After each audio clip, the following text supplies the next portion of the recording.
नमस्कार साथियों, मैं डॉक्टर जोगिंदर कुमार आप सभी का इलेक्ट्रो होम्योपैथी सिंप्लीफाइड के एक और यूट्यूब वीडियो में स्वागत करता हूं। और आज जो हम टॉपिक स्टार्ट करने जा रहे हैं वो है स्क्रोफ्लोसो ग्रुप प्लांट डिटेल्स। और इसमें हम S1 मेडिसिन की जो डिटेलिंग है प्लांट्स के बारे में वो फर्स्ट लेंगे। और इसलिए ये जो टॉपिक है क्योंकि काफ़ी बड़ा रहेगा, सभी मेडिसिन का हमें डिटेल लेना है, तो इसलिए हम इसको पार्ट्स में करेंगे। तो आज हम S1 मेडिसिन का पार्ट 1 स्टार्ट करते हैं। फर्स्ट स्टार्ट करने से पहले आपको थोड़ा सा पैटर्न पता लग जाए कि मेडिसिन को कैसे हम पढ़ेंगे। तो इसमें है we study the single remedies of the scrofuloso group, कि पहले हम जो स्क्रोफ्लोसो ग्रुप है उसकी जो सिंगल रेमेडीज है उनके बारे में जानेंगे। And first we study the plant details of every remedy one by one, कि पहले हम सभी सिंगल मेडिसिन जो हैं उनके प्लांट्स को डिटेलिंग करेंगे कि भाई एक एक प्लांट क्या काम करता है, एक्शन के बारे में जानेंगे। Then we learn about the general action of the remedy as a whole, कि उसके बाद हम उस मेडिसिन का पूरा काम क्या है उसके बारे में जानेंगे। जैसे एग्जाम्पल के तौर पे like S1 is a single remedy and is made up by 9 plant, कि जैसे आप मान लीजिए S1 हमारी एक सिंगल रेमेडी है और इसमें 9 प्लांट्स होते हैं। तो इसको स्टडी कैसे करेंगे? Firstly we study about each plant of S1 one by one, कि पहले हम S1 के जो ये 9 प्लांट हैं इनको एक एक करके पढ़ेंगे इनके बारे में। And after that general action of S1, कि उसके बाद जब हम सभी प्लांट्स को कर चुके होंगे तो फिर जो S1 मेडिसिन है वो क्या काम करती है पूरा उसके बारे में जानेंगे। तो चलिए स्टार्ट करते हैं। फर्स्ट आप यहाँ पे देख पा रहे हैं ये जो S1 है उसका प्लांट कंपोजिशन है। ठीक है, अभी तक आपने देखा होगा काफ़ी यूट्यूब चैनल्स पे या बाकी बुक्स भी होंगे आपके पास, बट अगर नहीं है तो ये उसकी डिटेलिंग है एक्चुअल में, कि S1 जो मेडिसिन है उसमें प्लांट कौन कौन से होते हैं, ये थोड़ा सा आपको डिटेल होनी चाहिए। तो इसमें है this medicine is made up of 9 plant, कि 9 प्लांट से मिलकर ये बनती है। इनके बोटेनिकल नाम यहाँ पे लेफ्ट साइड में है, जैसे फर्स्ट आपका कोक्लेरिया ऑफिसिनेलिस, ठीक है, फिर उसका कॉमन नेम है स्पूनवर्ट, और उसके बाद जो राइट साइड में आप देख रहे हैं ये इनकी रेशो है कि भाई कितनी रेशो इनकी ड्रॉप्स में ली गई है, तो 10 ड्रॉप्स। तो ये सभी की सेम है यहाँ पे। बाकी अगर हम बात करें सेकंड, यहाँ पे हाइड्रेस्टिस कैनाडाइंसिस है जिसको गोल्डन सील के नाम से जाना जाता है, कॉमन। थर्ड हमारा Matricaria chamomilla, common name chamomilla. Fourth हमारा Nasturtium officinalis, common name watercress. Fifth हमारा Strychnos nux vomica, common name poison nut. Six Smilax medica, common name sarsaparilla. 7 हमारा Scrophularia nodosa, figwort, common name. 8th Tussilago farfara, coltsfoot, common name. And the last one is Veronica officinalis, जिसका common name अपना speedwell होता है। तो ये total 9 plant मिलके हमारा S1 medicine को बनाते हैं। क्योंकि ये जो प्लांट डिटेलिंग है ये थोड़ा सा मतलब लंबा टॉपिक है, इसलिए हम इस वीडियो में जो प्लांट कवर करेंगे वो 2 करेंगे। पहले फर्स्ट हमारा होगा कोक्लेरिया ऑफिसिनेलिस एंड सेकंड हमारा होगा हाइड्रेस्टिस कैनाडेंसिस। तो चलिए स्टार्ट करते हैं। तो यहाँ पे देखिए कोक्लेरिया ऑफिसिनेलिस, कॉमन नेम स्पूनवर्ट, और जो ये 2 पिक्चर्स यहाँ पे आप देख रहे हैं ये इस प्लांट की ली गई हैं। तो यहाँ पे आपको थोड़ा सा इसके बारे में आइडिया लग जाता है, जैसे कौन सी जगह पे होता है। तो मोस्टली समुद्री किनारों, ठीक है, समुद्र के किनारे वाली जगह पे होता है, और इस तरीके से इसमें फ्लावर्स देखने को मिलते हैं।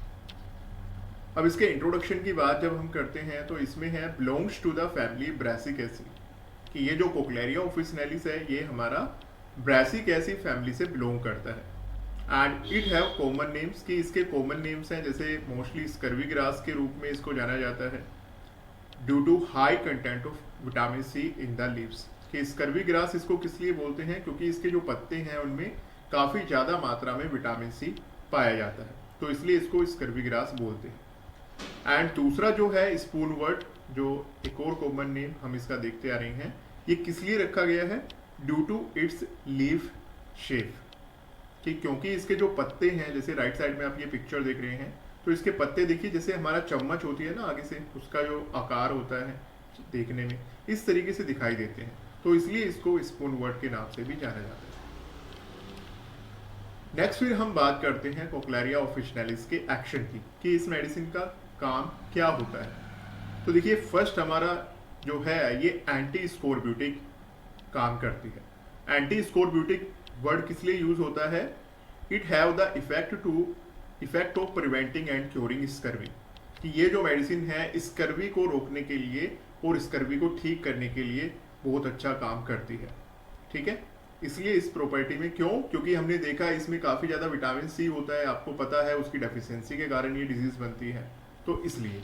और इसके बारे में एक हिस्ट्री में भी है कि this plant was highly valued by sailors of the past and was taken in the diet daily as preventive for scurvy on long sea trip. ये पहले जो समुद्री यात्रा होती थी उनमें जो जहाजी होते थे, लंबी लंबी यात्राओं पे जो जाते थे, उनके अंदर ये डिजीज डेवलप होती थी। और ये कोई आम डिजीज नहीं है, क्योंकि अगर ये देखो स्टेजेस हैं इसकी, जैसे यहाँ पे आप देख रहे हैं, तो इस तरीके से ये जानलेवा बन जाती थी। ठीक है, जैसे शुरू में लिथार्जी, फटीग, फिर ब्लीडिंग गम्स, एनीमिया, खून की कमी, हाई फीवर, तो ये जानलेवा डिजीज थी। तो इससे बचने के लिए ये इस प्लांट का यूज करते थे, साथ में रखते थे और डेली इसका यूज करते थे अपने अपने जो समुद्री जो भी अपना इनका टूर है उसके ऊपर, तो इसलिए उससे स्कर्वी से ये बचते थे। दूसरा इसका काम है एपेरिएंट का। इसका मतलब होता है कि ये कॉन्स्टिपेशन में भी रिलीफ देती है। नेक्स्ट इसका आ जाता है एंटीसेप्टिक। तो ये आप जानते हैं कि इन्फेक्शन के अगेंस्ट काम करती है।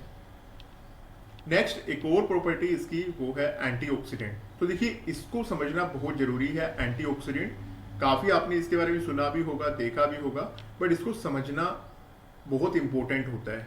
क्यों? क्योंकि ये बहुत कारगर एक एक्शन होता है। जैसे एंटीऑक्सीडेंट क्या होते हैं? These are molecule that help stabilise or neutralise free radicals in the body. कि एंटीऑक्सीडेंट वो मॉलिक्यूल्स होते हैं जो हमारी बॉडी में फ्री रेडिकल्स बनते हैं, उनको न्यूट्रलाइज करके स्टेबलाइज करते हैं, मतलब न्यूट्रल करते हैं, क्योंकि फ्री रेडिकल्स हमारी बॉडी में नुकसान पहुंचाते हैं। And free radical are unstable atom that can damage cells and leading to oxidative stress. कि ये फ्री रेडिकल्स हैं जिनको अगर ठीक नहीं किया जाए, बैलेंस में नहीं लाया जाए, तो ये हमारी सेल्स को डैमेज करेंगे और उसके कारण ऑक्सीडेटिव स्ट्रेस पड़ता है। अब देखो ये बनते कैसे हैं फ्री रेडिकल्स।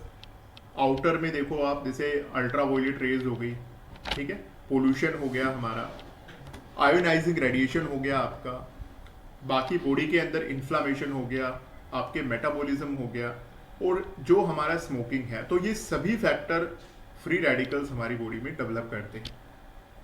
ठीक है, इससे हमारा डीएनए डैमेज हो सकता है सेल्स के अंदर और सेल्स डैमेज होगी।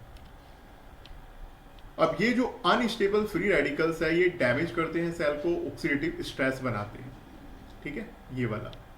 और ये यहाँ पे देखो पहले इसको फ्री रेडिकल चेन रिएक्शन, कि आप मान के चलिए ये एक फ्री रेडिकल है और इसका जो बाहरी आप एरिया देख रहे हैं, इसमें आपका जो नंबर है जैसे 2, 4, 6 और यहाँ पे 7, तो ये अपना इसको कंप्लीट करने के लिए दूसरी किसी भी सेल से उसका इलेक्ट्रॉन ले लेगा, जिससे उस सेल के अंदर डैमेज स्टार्ट हो जाएगा, और फिर वो सेल अगले से लेगी तो एक और सेल में डैमेज होगा। तो ये चेन रिएक्शन चलता है।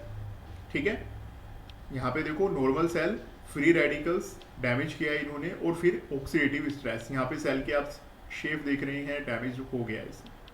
तो एंटीऑक्सीडेंट क्या करते हैं? ये हमारा उस सेल को हेल्दी बनाने का काम करेंगे। कैसे? यहाँ पे देखिए, फ्री रेडिकल्स अनस्टेबल एटम, ठीक है, इसमें यहाँ पे, और एंटीऑक्सीडेंट क्या करेंगे? इनके पास एक और एक्स्ट्रा मॉलिक्यूल होता है जो वो इसको डोनेट कर देते हैं, जिससे इसकी जो साइकिल है बाहर वाली रिंग जो है, इसमें 8 पूरे कंप्लीट हो जाएंगे, और इस वाली में भी एक जाने के बावजूद ये स्टेबल रहती है। तो इसलिए आगे रिएक्शन नहीं होता और बॉडी के अंदर नुकसान बाकी सेल्स को नहीं पहुंचता। तो ये प्रॉपर्टी भी ये होती है। तो इसको आप अच्छे से समझना, आगे जाके जब भी इसकी बात आएगी तो हम एंटीऑक्सीडेंट का सिर्फ यूज करेंगे, इसके बारे में डिटेल नहीं होगी। नेक्स्ट इसका एक और काम जो है वो एस्ट्रिंजेंट के रूप में ये काम करती है। और एस्ट्रिंजेंट जो प्रॉपर्टी है वो क्या होती है? Means causing the contractions of the skin cells and other body tissue. कि एस्ट्रिंजेंट का मतलब होता है हमारी जो स्किन सेल्स हैं या बॉडी टिश्यू हैं उनको कॉन्ट्रैक्शन देना, मतलब टाइटनेस बनाना उनमें। तो ये कहाँ पे हेल्प करती है? जैसे किसी को ब्लीडिंग हो रही है किसी घाव में से, उस ब्लीडिंग को कंट्रोल करना, अल्सर बना हुआ है उसको ठीक करने के लिए, तो वहाँ पे भी ये यूज़ होती है। डाइजेस्टिव टॉनिक है, ये डायूरेटिक है। डायूरेटिक का मतलब यूरिन प्रोडक्शन को बढ़ाती है, ठीक है। तो आपको ये पता होना चाहिए, क्योंकि डिजीज तो आप आगे चल के जैसे जैसे देखेंगे कि कहाँ पे हमें जरूरत पड़ेगी कि भाई यूरिन को निकलवाना है, जैसे हाई ब्लड प्रेशर किसी को है, इडीमा किसी को बना हुआ है, तो वहाँ पे हमें इनकी यूज होता है। एक्सपेक्टोरेंट का काम करती है, promote the expulsion of sputum और म्यूकस, की जो कफ बनती है, एक्स्ट्रा म्यूकस बनता है, उसको निकालने का काम। स्टिमुलेंट का भी काम करती है। It raises the level of physiological or nervous activity in the body. Stimulant क्या होते हैं? कोई भी ऐसा सब्सटेंस जो लेने के बाद हमारे अंदर थोड़ी एनर्जी फील होती है एकदम से, जैसे आपने देखा होगा चाय कॉफी या सिगरेट लेने के बाद लोग एक्टिवेट से हो जाते हैं, तो वो स्टिमुलेंट का काम करती है। तो ये भी है इसका। तो कंप्लीट होने के बाद नेक्स्ट हमारा आ जाता है सेकंड मेडिसिन, हाइड्रेस्टिस कैनाडेंसिस, जिसको गोल्डन सील के नाम से जानते हैं। यहाँ पे पिक्चर्स होगी इसकी। इसके इंट्रोडक्शन की बात करें तो इसमें है, this plant belongs to the Ranunculaceae family, कि ये प्लांट हमारा रेननकुलासी फैमिली से बिलोंग करता है। And its common name golden seal derived from plants yellow rhizome which resembles the wax used to seal letters. कि ये जो इसका गोल्डन सील नाम दिया गया है, ये इस प्लांट की जो आप यहाँ पे देख रहे हैं, ये जो रेहिजोम्स है येलो गोल्डन कलर का, ये मैच करता था उस टाइम पे जो लेटर सील करते थे ना, गोंद लगा के वैक्स लगा के, उसके कलर के साथ में, इसलिए इसका नाम गोल्डन सील रखा गया है। अब देखो, हर एक मेडिसिन का एक तो जनरल एक्शन होता है पूरी बॉडी पे, जैसे लास्ट वाली हमने पढ़ी उसका था, और कुछ मेडिसिन का आगे चल के आप देखेंगे कि किसी खास टारगेट ऑर्गन पे वो ज्यादा फोकस करती है। जैसे आपने पढ़ा होगा कि भाई ये मेडिसिन लीवर पे ज्यादा अच्छा काम करती है, कुछ मेडिसिन इंटेस्टाइन पे अच्छा काम करती है। तो ऐसे ही हम हाइड्रेस्टिस कैनाडेंसिस की जब बात करते हैं, तो इसके जो मेन टारगेट रीजन है वो है मेन आपका सबसे म्यूकस ग्लैंड। सबसे बड़ा रोल इसका जो है मेन, वो हमारी बॉडी में जो म्यूकस ग्लैंड्स हैं उनके ऊपर, मतलब म्यूकस मेम्ब्रेन पे, दूसरा मसल्स पे, और तीसरा यूट्रस पे। तो यहाँ पे आप देख रहे हैं म्यूकस लेयर जो आपकी होती है, ये ऑर्गन्स का दिखाया गया है, इनके अंदर प्रेजेंट होती है। आगे भी दिखाएंगे आपको डिटेल थोड़ा सा, मसल्स आपकी और यूट्रस। अब देखिए एक्शन की जब बात करते हैं तो act specially on mucous membrane. तो यहाँ पे आ गया है कि Hydrastis canadensis specially mucous membrane पे एक्ट करती है। Catarrhal process with tendency to haemorrhage and ulceration. Catarrhal process क्या होता है? जब आपकी म्यूकस मेम्ब्रेन से जो सिक्रेशन है वो बढ़ जाता है, जैसे आपको कभी जुकाम हो जाता है तो बहुत ज़्यादा पानी गिरने लग जाए, ठीक है, खांसी में बहुत ज़्यादा कफ निकलने लग जाए, वेजाइना से किसी को बहुत ज़्यादा सिक्रेशन बढ़ जाता है, गीलापन, तो ये सभी कैटरल प्रोसेस कहलाते हैं। अब इसके साथ साथ यहाँ पे थोड़ा सा ब्लड भी इनमें मिक्स हो सकता है, और जो आपके म्यूकस के सरफेस हैं उनमें घाव भी बन सकते हैं। जैसे आपने देखा है ना, कभी कभार जुकाम में नाक से जो पानी निकलता है वो लगने वाला होता है और नाक के अंदर घाव भी बन जाते हैं, तो वो वाली condition. Useful in catarrhal conditions of the mucous membrane which can be present in anywhere. कि देखो आपकी जो म्यूकस मेम्ब्रेन है बॉडी के किसी भी हिस्से में, उनमें जब कैटरल कंडीशन मतलब सिक्रेशन बढ़ जाते हैं तो उनमें आप इसको यूज करेंगे। अब चाहे वो थ्रोट की हो, गले की, स्टमक की हो, इंटेस्टाइन की हो, यूट्रस की हो या यूरेथ्रा, कहीं की भी हो, तो इसलिए इस मेडिसिन को क्या बोलते हैं, ये म्यूकस रेमेडी भी कहलाती है। अब देखो यहाँ पे म्यूकस टिश्यू के बारे में बताया गया है, बॉडी में कहाँ कहाँ पे होता है, तो आप इसको देख लेना। जैसे सिंपल कोल्यूमिनर है, स्ट्रैटिफाइड स्क्वैमस एपिथेलियम है, ये बनाने वाला है इसको म्यूकस लेयर को। तो आपका अलग अलग जगह पे अलग अलग टाइप का होता है। सिंपल वाले में सिर्फ सिंगल लाइन होती है, ये ध्यान रखना, और स्ट्रैटिफाइड वाले में मल्टीपल लेयर्स होती हैं। नेक्स्ट इसकी प्रॉपर्टी है एंटी बैक्टीरियल, एंटी माइक्रोबियल, कि भाई एंटीबायोटिक का भी काम करती है, एंटी माइक्रोबियल मतलब पैरासाइटिक इन्फेक्शन के लिए भी है। कैंसर स्पेशली लीवर और स्टमक, उनके अंदर भी इसका यूज है। कार्डियक टोनिक के रूप में भी काम करती है, ठीक है। हार्ट के लिए जैसे अर्दमिया है कि किसी की पल्स रेट है वो बहुत ज़्यादा इरेगुलर है। एथेरोस्क्लेरोसिस की अपना जो आर्टरीज के अंदर जो ब्लॉकेज बन जाती है फैट इकट्ठा होके। टैकीकार्डिया, आपकी पल्स रेट बहुत ज़्यादा हो जाना, बढ़ जाना, टैकीकार्डिया, तो इन सब में भी इसका यूज।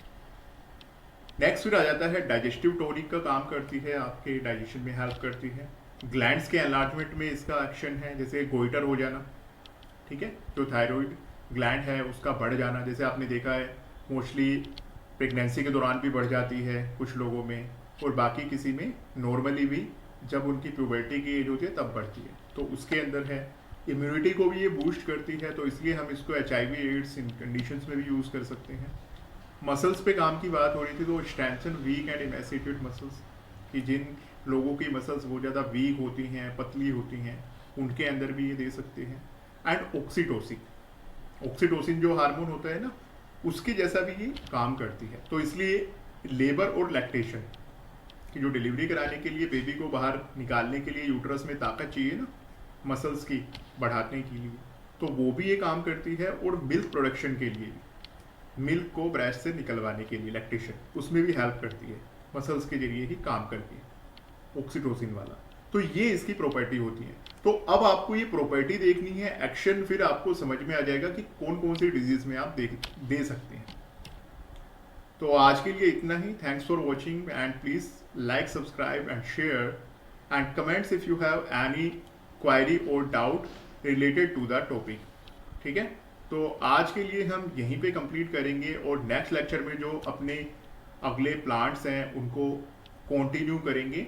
और उम्मीद करता हूँ आप लोगों को अच्छे से क्लियर हुआ।